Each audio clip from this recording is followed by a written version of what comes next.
In earlier lecture, we have seen about the anatomy of flowering plant. हमने क्या discuss किया था बेटा? We have discussed about the introduction कि actual में एनाटॉमी क्या है. तो इंटरनल स्ट्रक्चर आप देखते हो, दैट इज़ एनाटॉमी. फिर हमने देखा कि सेल कंबाइन होकर क्या बनाते हैं? टिश्यू बनाते हैं. So we have seen about meristematic tissue. मैंने आपको बोला था 2 टाइप के टिश्यू रहते हैं. कौन से मूवियाँ? Meristematic and permanent. Very good. Meristematic tissue and permanent tissue. फिर परमानेंट में हम गए ही नहीं हैं, उसका हमने चार्ट बनाया ही नहीं है. हमने सिर्फ किसका बनाया था बेटा? आप अपनी नोट्स में देखो हमने किसका बनाया था. We have made of meristematic tissue. अब जो मेरिस्टेमेटिक टिश्यू रहता है वो किस में से बनता है? मेरिस्टेम. तो मेरिस्टेम क्या रहता है? मेरिस्टेम एक ऐसी जगह होती है बेटा जहाँ एक्टिवली सेल डिवाइड करता है. ठीक है, वो साइज़ में छोटा होता है, आइसोडायमेट्रिक होता है, वो सेल कंटिन्यूसली डिवाइड करता रहता है. तो वो रुकता नहीं है, वो एलोंगेशन करता है, बढ़ता रहता है. ठीक है. सो क्या हो रहा है? मेरिस्टेम क्या है? ऐसी जगह जो कि keep on cells are keep on adding. तो मेरिस्टेम जो वर्ड दिया था, ठीक है, that was given by one scientist name is Nageli. ठीक है, नेगली नाम का एक साइंटिस्ट था, उसने मेरिस्टेम दिया था. लेकिन जो मेरिस्टेम रहता है वो मेरिस्टेमेटिक टिश्यूज़ रहते हैं. तो 2 टाइप के होते हैं बेटा. एक प्राइमरी लेवल पे, मतलब एक छोटा सा पौधा बनता है वो प्राइमरी, और जब बड़ा सा पेड़ बन जाता है तो सेकेंडरी मेरिस्टेम होती है. ठीक है, लेटरल मेरिस्टेम्स होती हैं. तो इस तरीके से 2 टाइप की होती है, प्राइमरी भी होती है, सेकेंडरी भी होती है. ठीक है, इसका भी हमने एक चार्ट बनाया था, प्राइमरी और सेकेंडरी.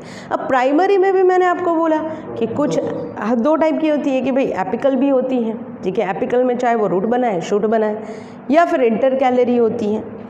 ठीक है, एपिकल के बीच बीच में कभी परमानेंट टिश्यू आ जाते हैं, इंटरकैलरी, या कभी कभी एक्सिलरी बर्ड्स भी बनती हैं.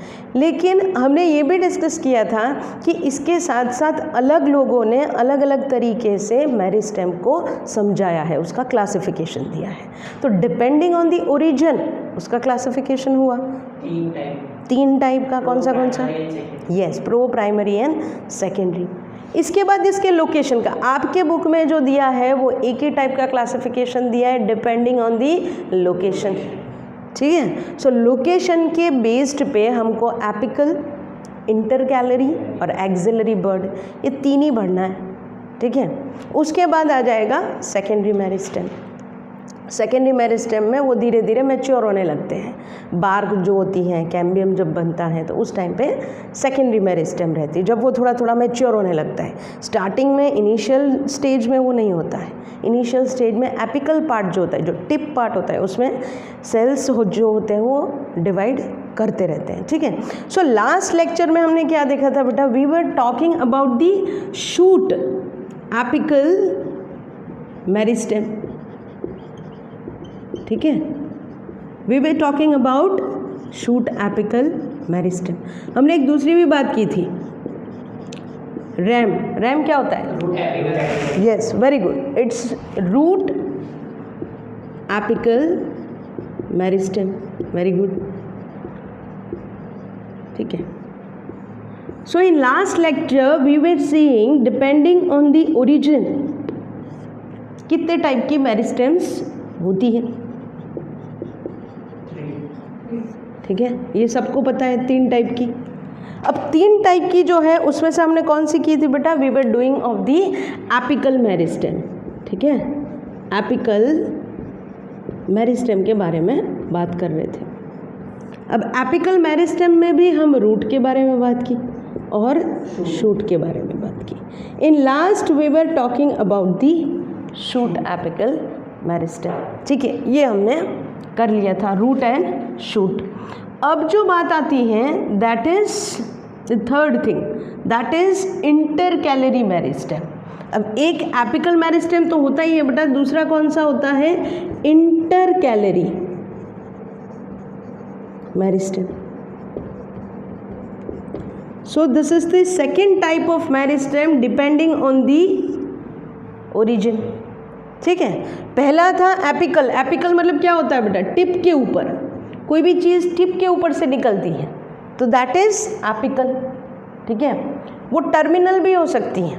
ठीक है, और सब टर्मिनल भी हो सकती है, वो रूट का टिप भी हो सकता है, वो शूट का टिप भी हो सकता है. So this was root and shoot, but now will talk about the intercalary meristem. क्या होता है ये इंटरकैलरी? अब नाम से ही पता चलेगा, इंटर मतलब बीच में, ठीक है, अंदर. Very good, inside. तो अब बात करते हैं इंटरकैलरी मेरिस्टेम की. तो you right the topic intercalary meristem.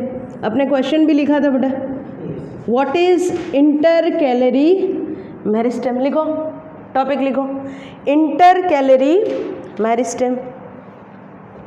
लिखा? Very good. चलो अब समझते हैं बेटा, ठीक है.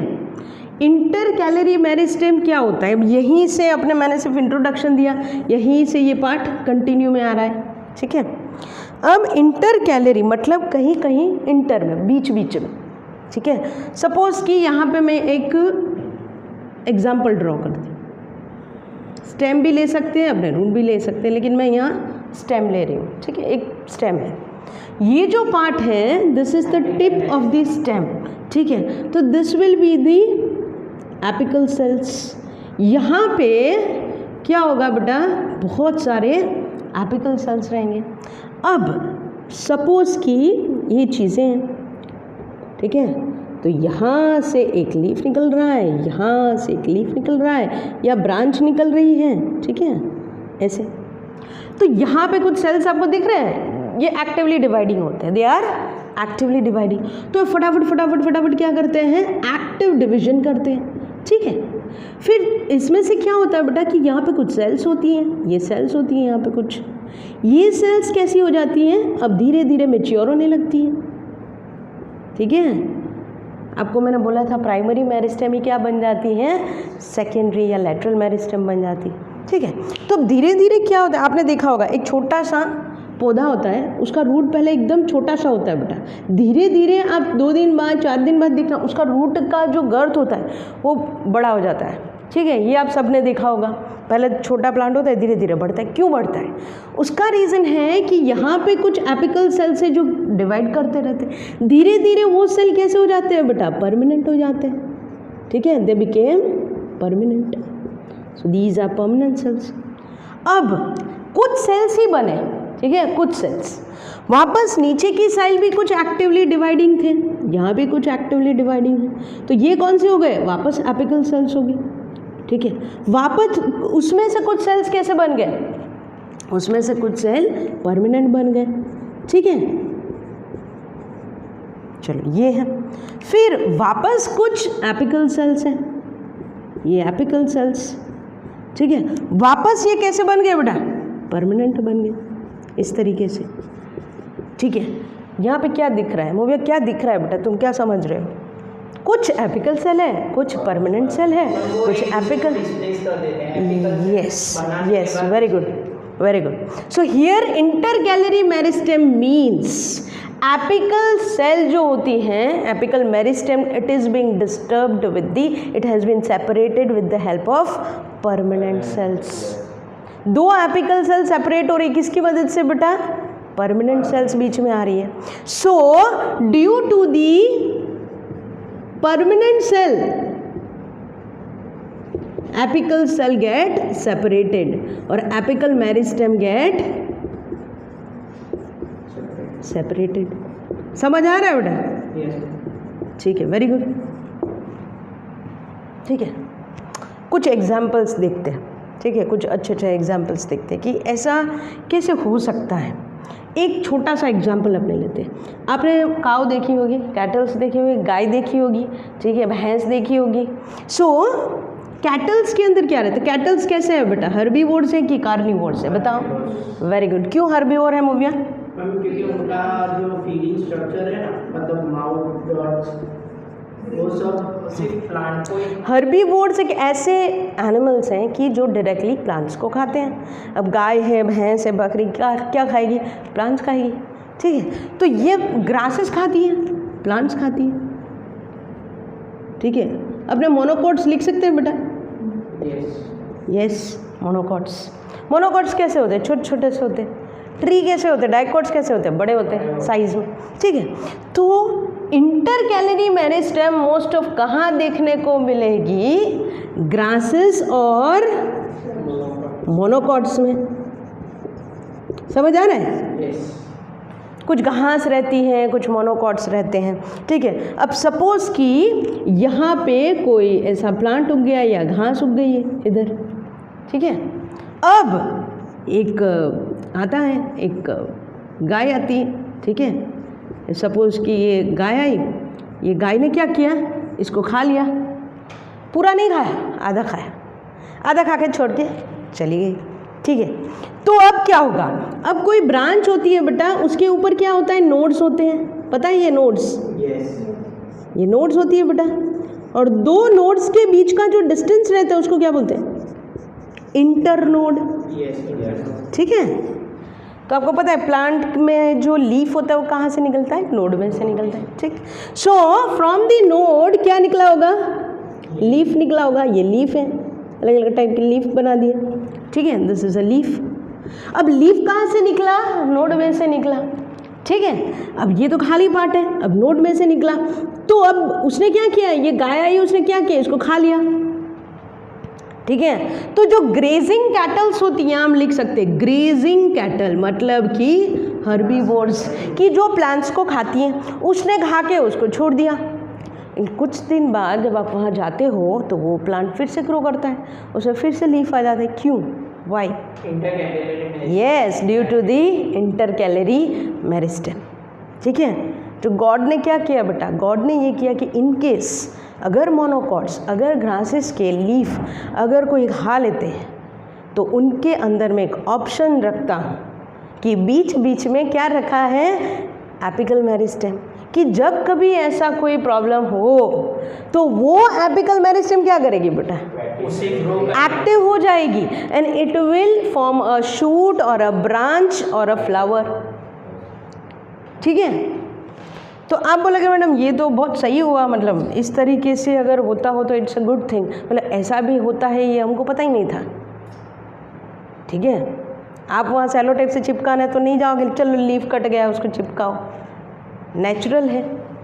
जैसे अपने कुछ कट जाता है तो कैसे हीलिंग होता है, ठीक है, ब्लड से कुछ ऐसे कट गया, ब्लड निकल गया तो वहाँ कैसे, हाँ, क्लोटिंग कैसे होती है, तो प्लांट में भी तो होनी चाहिए ऐसा, ठीक है। तो ऐसे जब कभी भी कोई ग्रेजिंग कैटल्स जब खा लेता है बेटा, तो क्या करते हैं, उसका कोई पार्ट में से वो वापस नया निकल जाता है। क्यों निकल जाता है कि अगर यहाँ से खाया हो तो ये एपिकल सेल डिवाइडिंग है, तो यहाँ से वापस वो बना देंगी, ठीक है। तो इसके और कुछ मैं एग्जाम्पल्स आपको बताती हूँ। Some other examples are also that, for example you can say pinus. Pinus पता ही क्या होता है, यस, जिम्नोस्पर्म्स होता है, ठीक है। मोविया को पता है जिम्नोस्पर्म्स होता है क्योंकि मोविया ने पढ़ा है, ठीक है, but others don't know what is gymnosperms. Gymnosperms वो होते हैं बेटा जिसके सीड कवर नहीं होते, ठीक है, उसके सीड खुले रहते हैं, नेकेड सीड्स, ठीक है। आप लिख लो यहाँ ब्रैकेट में, नेकेड सीड्स का कवरिंग नहीं होता बेटा। लेकिन जब एंजियोस्पर्म्स की बात, आपको जितने भी आजू बाजू में दिख रहे हैं बड़े बड़े से पेड़, मैंगो के बड़े बड़े पेड़ दिख रहे हैं, उनका क्या होता है, उनका सीड ढका हुआ रहता है।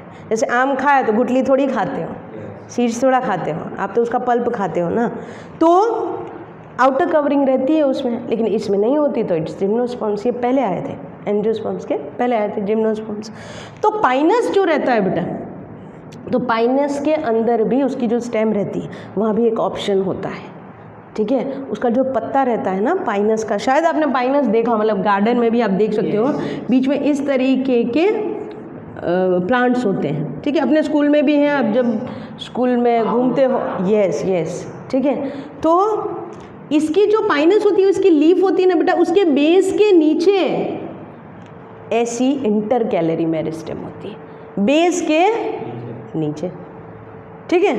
तो एक एग्जाम्पल हो गया क्या, पाइनस के अंदर भी उसके बेस के नीचे आप देख सकते हो, बीनीथ दी लीफ, बेस के नीचे, ठीक है, उसका जो लीफ है, you can right below the leaf base, हाँ सॉइल के अंदर नहीं नहीं, बाहर ही रहते हैं, बाहर स्टेम पर। लीफ पेज होता है ना, उसके नीचे से निकलती है वो एपिकल सेल्स, उसके नीचे होती है। जैसे ये लीफ है, ये लीफ निकला इधर से निकलेगी एपिकल सेल्स, यहाँ होंगी इधर नीचे से, तो यहाँ से वो बनेगा दूसरा लीफ। ठीक है, इन केस वो लीफ मतलब निकल गया, टूट गया, कुछ भी हो गया, तो उसके नीचे सेल रहती है, वो नया बना देगी। ठीक है, सेम ऐसा मिंट में भी होता है बेटा। मिंट क्या होता है पता है? आयुर्वेदिक मतलब माउथ मिंट क्या होता है? प्लांट होता है मैम, एक पत्ते आते हैं उसके। Yes, mint plant. पुदीना इज अ मिंट, सबने देखा होगा, सबने खाया होगा। ठीक है, तो पुदीना में भी उसकी जो नोड्स रहती है, नोड्स की नीचे से। ठीक है, सो मिंट प्लांट जो होता है उसकी नोड्स के बेस में से, बेस जो होती है, नोड्स हैं उसके नीचे की बेस जो है वहाँ से निकलते हैं। ठीक है, फिर यू कैन ऑल्सो से कुछ ग्रासेस है बेटा, तो ग्रासेस में क्या होगा, नोड्स के ऊपर से, उसका जो नोड्स होगा उसके ऊपर से कुछ एपिकल ऐसे सेल्स रहते हैं कि जो क्या करते हैं, इंटरकैलरी मेरिस्टेम बना देते हैं। तो you can write pinus, mint and grasses. Grasses क्यों? क्योंकि उसको कैटल्स खाते हैं, they are monocots. So intercalary meristem मतलब क्या कि कभी कभी एपिकल मेरिस्टेम के कुछ सेल्स परमानेंट हो जाते हैं बीच बीच में।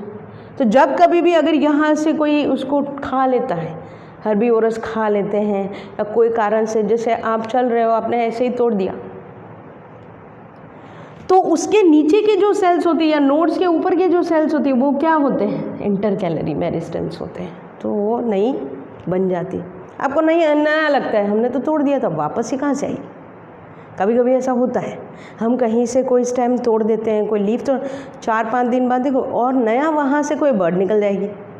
इसीलिए तो हम गार्डनर्स को रखते हैं ताकि वो उसे शेप दे सके। हाँ, ट्रिमिंग वो थोड़ा अलग कॉन्सेप्ट है। This is regarding the grasses, monocots. ठीक है, ये समझ आ गया बेटा? लिख लो बेटा।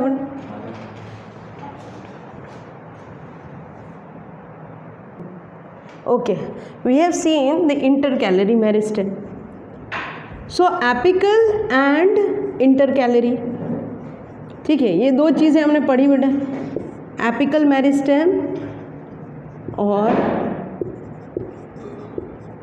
Intercalary meristem.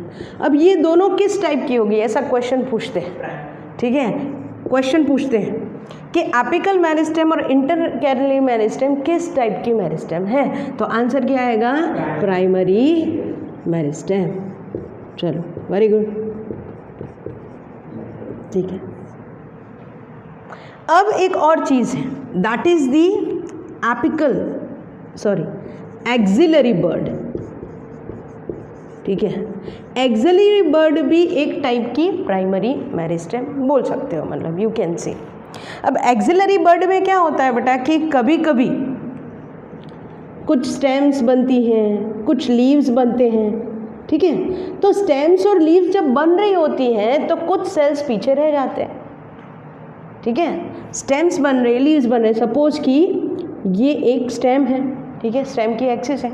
अब कहाँ से लीफ निकलेगा भैया? नोड्स में से। ठीक है, ये नोड्स हैं, यहाँ से लीफ निकला। अब यहाँ से सपोज कि ये लीफ निकल रहा है। अब एक्सिलरी बर्ड कहाँ होगी? तो जब ये स्टेम बन रही है यहाँ पे, तो कुछ सेल्स यहाँ पीछे एक्टिवली डिवाइडिंग सेल रह जाते हैं। ठीक है, लीफ के कोने में या एक्सिल में। एक्सिल मतलब क्या होता है बेटा? कॉर्नर। ठीक है, जैसे यहाँ का कोना, सपोज कि मैं यहाँ एक डंडी बना दूँ ऐसे, और यहाँ से लीफ अपने निकाला, तो ये जो कॉर्नर बचा यहाँ पे, जब ये स्टेम या ब्रांच बन रही है उस टाइम पे क्या रहे, कुछ सेल्स यहाँ पे पीछे रह जाते हैं, लेफ्ट ओवर। ठीक है, तो अगर कुछ सेल्स पीछे रह गए तो वो सेल क्या करेंगे, यहीं पे एक्टिवली डिवाइड होने लगेंगे और यहीं पे एक स्ट्रक्चर बनेगा। वो आगे क्या बनेगा बेटा? Axillary bird. So when stem and leaves are forming during the, इधर लिख सकते हो आप, during the formation of formation मतलब बनना। During the formation of stems and leaves, stem भी देखिए बेटा, पत्ते भी देखे, ठीक है, डालियों के साथ पत्ते तो देखे ही हैं हमने, नीम के पत्ते देखो, मैंगो के अंदर देखो, ठीक है। तो जब ये बनता है तो उस टाइम पे क्या होता है, कुछ सेल्स, फ्यू डिवाइडिंग सेल्स या फ्यू मेरिस्टेमेटिक सेल्स या few apical cells left behind, few cells left over या बिहाइंड, ठीक है। वही सेल्स आगे जाके क्या बनती है, that cells will form a axillary bird. और ये बर्ड क्या बनेगी बेटा, आगे जाके वो ब्रांच भी बन सकती है या कोई फ्लावर भी बन सकती है, ठीक है, कोई ब्रांच बन सकती है, वो ब्रांच के ऊपर लीफ भी हो सकते हैं, वो ब्रांच पे फ्लावर्स भी हो सकते हैं, ठीक है। तो इसको बोलते हैं एक्सिलरी बर्ड। तो एक्सिलरी बर्ड भी वही हुआ ना, जब सेल्स डिवाइड हो रही है मेरिस्टेमेटिक सेल्स, ठीक है, उस टाइम पे कुछ सेल्स पीछे रह गई और वो keep on, they will keep on dividing, छोटी छोटी सेल्स होगी, डिवाइड करेगी, तो कोने में से निकलेगा, कॉर्नर में से, मतलब सपोज कि सोचो कि ये एक स्टेम है, ठीक है, यहाँ एक लीफ है, तो वो एक्सिलरी बर्ड कहाँ होगी, इधर, ये बीच में से, ठीक है, समझ गए ना। So that will be the axillary bud. तो ये भी एक टाइप की प्राइमरी मेरिस्टेम बोल सकते हैं। It's a formation due to the primary meristem. समझ में आया, लिख लो बेटा, इतना लिखो, what is axillary bird.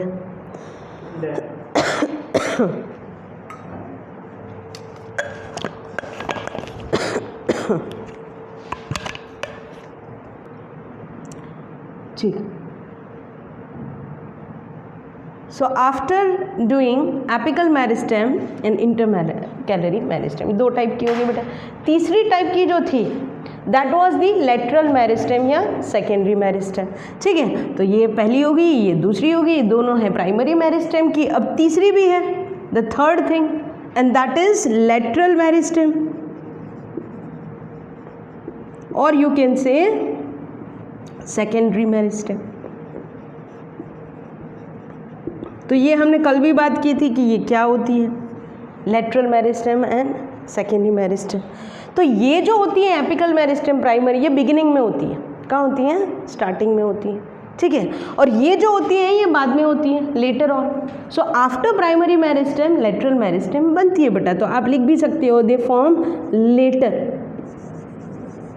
Primary meristem के बाद। सो फॉर्म लेटर और you can say after primary meristem, ठीक है, ऐसा लिख सकते हो। अब मेरिस्टेम एक बार प्राइमरी बन गई, फिर क्या होगा, सेकेंडरी स्ट्रक्चर्स बनेंगे, सेकेंडरी ग्रोथ होगा। जैसे उसके धीरे धीरे स्टेम है, तो कोई कोई कभी कभी देखना बेटा ग्रीन स्टेम रहती है, ठीक है, फिर कुछ दिन बाद वो कैसी हो जाती है, ड्राई हो जाती है, एकदम मतलब लकड़े जैसी लगेगी आपको। तो एकदम जब सॉफ्ट रहती है ना, तो आप उसको मोड़ सकते हो, उसको तोड़ सकते हो, लेकिन वो डंडी हो जाती है ना, तो वो हार्ड हो जाती है, ठीक है। So it is becoming secondary meristem, ठीक है। सो जब प्राइमरी मेरिस्टेम आगे और मैच्योर होने लगती है तो वो क्या बन जाती है, सेकेंडरी मेरिस्टेम। जैसे हमने इसके पहले भी मैंने लिखा था, कॉर्क कैम्बियम, जो बाहर का जो ट्रंक रहता है उसकी बार्क रहती है, दैट इज कॉर्क कैम्बियम। फिर मैंने इंटरफेसिकुलर कैम्बियम बताया था, फेसिकुलर कैम्बियम जाइलम और फ्लोएम के बीच में कुछ सेल्स रहती है actively dividing, and that is fascicular and interfascicular cambium, ठीक है, ये हमने देखा था। So these are some examples you can say regarding the lateral meristem, मतलब बाद में जो बनता है, ठीक है, वो सारा हो जाएगा लेटरल मेरिस्टेम। तो ये तीन टाइप की किसके बेस पे देखिए बेटा, ओरिजिन के बेस पे, ठीक है, ओरिजिन एंड लोकेशन। तो दो हमने देख ली, based on the origin, based on the location. अब जो तीसरा टाइप हमको देखना है, that is depending on the functions. So write down the topic, meristem classification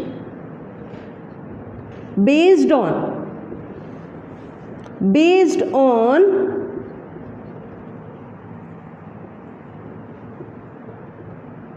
functions, movie of water functions बेटा, the activity which they perform for the metabolic activities.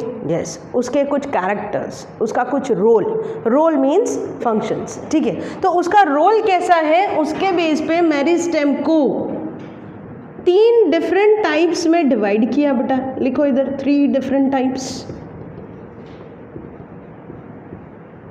ठीक है। But ये जो डिवीजन दिया था ये कोई अलग साइंटिस्ट ने दिया था इन द 19th सेंचुरी, ठीक है।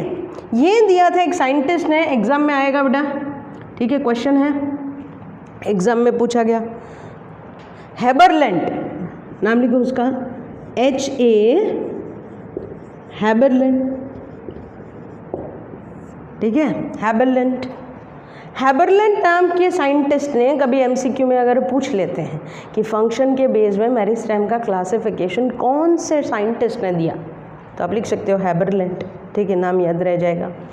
सो हैबरलैंड ने क्या बोला कि भाई चलो आप लोग ऐसा बोल रहे हो कि प्राइमरी मेरिस्टेम है, सेकेंडरी मेरिस्टेम है, प्रो मेरिस्टेम है, सब अलग अलग तरीके से इसका क्लासिफिकेशन दे रहे हैं, तो इसको भी लगा कि भाई मुझे भी कुछ अपना तरीका देना चाहिए, मैं कुछ अलग तरीके से दूंगा, ठीक है। सो इसने जो क्लासिफिकेशन दिया वो थोड़ा अलग दिया, ठीक है। तो इसने जो क्लासिफिकेशन दिया, पहला इसने बोला कि प्रोकैम्बियम,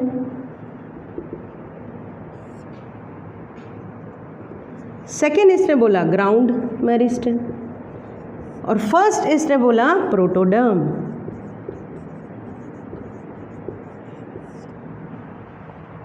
तीन टाइप की इसने मेरिस्टेम्स बता दी कि भाई प्रोटोडर्म भी हो सकता है, ग्राउंड मेरिस्टेम भी हो सकता है, और प्रोकैम्बियम मेरिस्टेम भी। ये उसने अपनी तरीके से बोला, सब अपनी अपनी तरीके से बोल रहे थे, ठीक है। लेकिन बुक में कौन सा दिया है, बेस्ड ऑन दी लोकेशन, कि वो कहाँ पे हो रही, टिप पे हो रही तो एपिकल, बीच बीच में हो रही है तो इंटरकैलरी, ठीक है, बाजू में हो रही है तो लेटरल सेकेंडरी, ठीक है।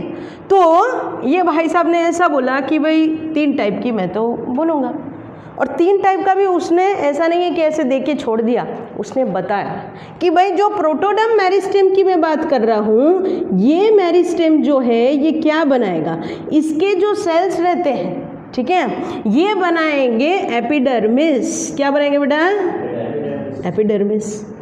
और वो भी एपिडर्मिस किसका, रूट का भी और शूट का भी, या you can say stem also and root also, root और शूट दोनों लिख सकते हो, ठीक है, शूट। तो प्रोटोडर्म किस में पार्ट ले रहा है बेटा, एपिडर्मिस बनाने में। So this layer of cells will form a epidermis, protoderm. तो बोला ठीक है चलो, मैंने तो ये दे दिया, मुझे लगता है ये सही है। जितनी भी एपिडर्मिस, मतलब शूट रूट 2 में ही तो प्लांट डिवाइडेड है, तो ये कौन बनाएगा, प्रोटोडर्म। डर्म मतलब स्किन, प्रोटो मतलब पहले, तो पहले ऊपर की जो लेयर है कौन बनाएगा, कवरिंग, आप कवरिंग बोल सकते हो, वो बनाएगा प्रोटोडर्म मेरिस्टेम, ठीक है, इसकी बात सही है। फिर इसने बोला ग्राउंड, ग्राउंड का एक दूसरा भी वर्ड ये लोग कभी कभी एग्जाम में यूज़ कर लेते, दैट इज़ फंडामेंटल, ठीक है, लिख लेना वहाँ पे, ग्राउंड भी बोल सकते हो बेटा, फंडामेंटल मेरिस्टेम भी बोल सकते हो, कभी कभी पूछ लेते हैं। ग्राउंड की जगह पे अगर फंडामेंटल लिखा हो तो आप समझ सकते हो, ठीक है। अब क्या होता है कि ग्राउंड क्या है, व्हाट इज द ग्राउंड, ठीक है। In ground what is happening, places other than epidermis, मतलब एपिडर्मिस तो किसने बना दिए, प्रोटोडर्म ने, तो उसके अलावा जो कुछ बचा होगा तो वो बनाएगा ग्राउंड। अब ग्राउंड में क्या क्या चीज़ें आएगी, तो कि भाई एपिडर्मिस के नीचे वाला जो पार्ट है, जैसे फॉर एग्जांपल मैं यहाँ पे एग्जांपल लिख रही हूँ बेटा, यू कैन से हाइपोडर्मिस, हाइपो मतलब नीचे, तो एपिडर्मिस के नीचे वाला पार्ट ये इसकी मदद से बन जाएगा। फिर दूसरा है इसका कॉर्टेक्स वाला भाग, ठीक है, फिर हाइपोडर्मिस के नीचे कॉर्टेक्स आ गया, कॉर्टेक्स के नीचे एंडोडर्मिस आ गई, ठीक है। सो अंदर वाली लेयर तो एंडोडर्मिस। अब ऐसा कोई क्वेश्चन पूछ सकते हैं बेटा कि according to Haberlandt, The protoderm forms epidermis. So who forms endodermis? Ground meristem या fundamental मेरिस्टेम. वेरी गुड, समझ आ गया ना. अब कॉर्टेक्स हो गया, एंडोडर्मिस उसके अंदर की लेयर, फिर पिथ हो गया. ठीक है. सो ये सारे जो स्ट्रक्चर्स जो अंदर के रहते हैं, और एंडोडर्मिस के अंदर का जो पार्ट रहता है उसको बोलते हैं स्टीली. ये मैं आपको बाद में समझाऊंगी, लेटर ऑन. ठीक है, ब्रैकेट में सिर्फ स्टीली लिख तो बाद में अपने स्टीली समझेंगे क्या होता है. कि एंडोडर्मिस के अंदर जितना भी पार्ट रहता है, जाइलम होगा, फ्लोएम होगा, कंजक्टिव टिश्यू होंगे, मतलब जाइलम और फ्लोएम के बीच में कुछ सेल्स होंगे वो सब, और सेंटर में सेल्स होंगे जो पिथ बनाएंगे उसका, तो वो सब मिला के ये सब कौन बनाएगा बेटा? ग्राउंड मेरिस्टेम बनाएगी. ठीक है. अब आता है प्रोकैम्बियम. अब प्रोकैम्बियम क्या है? कैम्बियम मैंने आपको समझाया था, जाइलम फ्लोएम के बीच में कुछ सेल्स रहते हैं जो एक्टिवली डिवाइडिंग रहते हैं, दैट इज कैम्बियम. अब कैम्बियम बने उसके पहले भी तो कोई ऐसे सेल्स होंगे जो उसको बनाते होंगे. ठीक है. So procambium will form a vascular structures. ये क्या बनाएंगे बेटा? They will busy in making a vascular structures. अब वेस्क्यूलर स्ट्रक्चर्स क्या हो गए? Vascular bundles. तो बंडल्स के बीच में क्या हो गया? कैम्बियम. तो आगे जाके वो क्या बनेगा? कैम्बियम बनेगा. तो वेस्क्यूलर स्ट्रक्चर्स मतलब वेस्क्यूलर टिश्यूज बनाने हैं. वेस्क्यूलर मतलब क्या होता है? For yes, phloem and xylem for conduction of SAP, मतलब पानी और मिनरल्स का अगर पहुंचाना है तो ये मदद करेंगे वेस्क्यूलर स्ट्रक्चर्स. ठीक है. सो वेस्क्यूलर स्ट्रक्चर बनाता है प्रोकैम्बियम, मतलब कैम्बियम को बनाने वाला फॉर्म कैम्बियम. ठीक है. इतना समझ आ गया? Depending on the function. भाई ये किसने दिया था बेटा? हैबरलैंड. ठीक है, Haberlandt has given all this thing. तो यहाँ तक समझ आ गया. ठीक है. सो